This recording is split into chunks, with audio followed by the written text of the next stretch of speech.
indicating he doesn't feel as though the talks are progressing quickly enough, doesn't feel as though the administration is getting what it wants from China. Now, Chinese officials scheduled to come this week, Hallie, for that final round of talks. So this, again, has rattled the markets. It caught Chinese officials off guard. But look, this is the way President Trump negotiates. So folks who followed him shouldn't be that surprised. Getting some support from Chuck Schumer, Hallie, an unlikely ally who tweeted a short time ago, "Hang tough on China, President Trump. Don't back down. Strength is the only way to win with China." So while some Democrats support this, the business community a little bit wary because they're concerned, of course, that it could ultimately hit them and also hit American consumers, Hallie. Kristen, I want you to hang with me for a second. And we have some other breaking news that has just developed in the last couple of minutes. Michael Cohen speaking outside his home in New York before heading about 80 miles away to federal prison. You can see Cohen there. Kristen, I know that there's a lot that you're juggling at the White House this morning, including this story. I want to play a little bit of what Cohen had to say to reporters just before he got in that car to head to prison. There still remains much to be told. And I look forward to the day that I can share the truth. And thank you all very much. Kristen, this is a significant moment for somebody who for years was a confidant of President Trump's, but who over the last year and a half or so has distanced himself from his former boss, even as President Trump has said, "Hey, Michael Cohen's nothing to me anymore."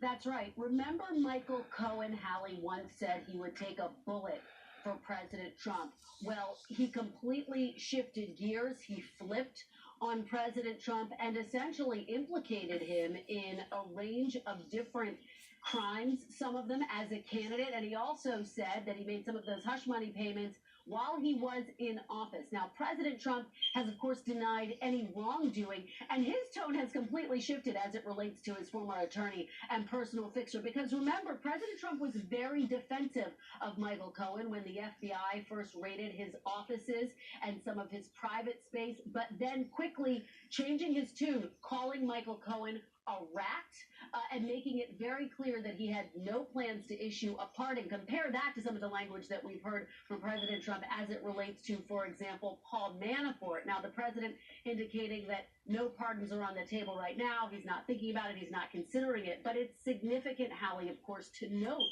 that difference in tone that we've heard from President Trump. I think it's safe to say there are few people who have rattled this White House, this president, this administration as much as Michael Cohen. He, of course, sat for those remarkable hours-long testimony in the public eye, implicating the president, calling him all sorts of things, including a liar and a racist and a cheat. So Michael Cohen today heads to court. The administration obviously watching this quite closely. So far, though, no new reaction today from President Trump about this, Hallie.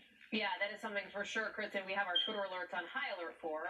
NBC's Kathy Park, as we mentioned, is outside that prison. And just to give you guys a little bit of a peek behind the curtain here, Michael Cohen is leaving New York, Kathy. He then heads about, we're told, 78 miles to Otisville. That's where this prison is. Walk through what happens when he gets there, from the processing to what his life looks like over the next few years. Sure. So it's probably going to take about 2 hours for him to get here, especially with all the New York City traffic. As you mentioned, 70 miles northwest of the city. We're standing right in front of the prison right now, and this is a 2-mile drive, and this is the only entrance to this prison. So eventually he will make his way up and then begin his new life as an inmate. So we had an opportunity to talk to a former case manager of Otisville. He was here for several years, and he was able to give an inside look as to what Cohen can expect on day one. So he said he will initially be screened and then taken to the medium security prison, which is also on site, and that could take a couple of hours, and eventually he will be transferred to the minimum security camp. He will have to turn in whatever he's wearing, his suit for a prison uniform. He'll just get the essentials, a bedroll, a prison uniform. He'll get 2 towels, a pillowcase, and 2 washcloths. That's pretty much it.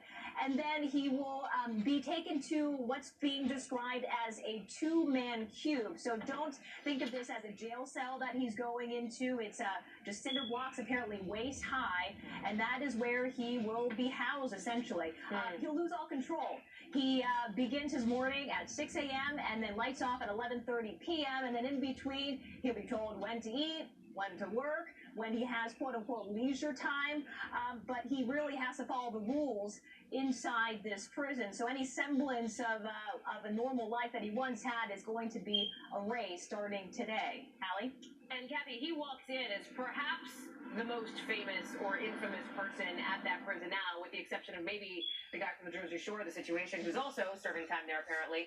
Does that put more of a focus on him? What have you heard from talking with folks in and around that prison there? Yeah, so the Bureau of Prisons, which basically designates who goes where,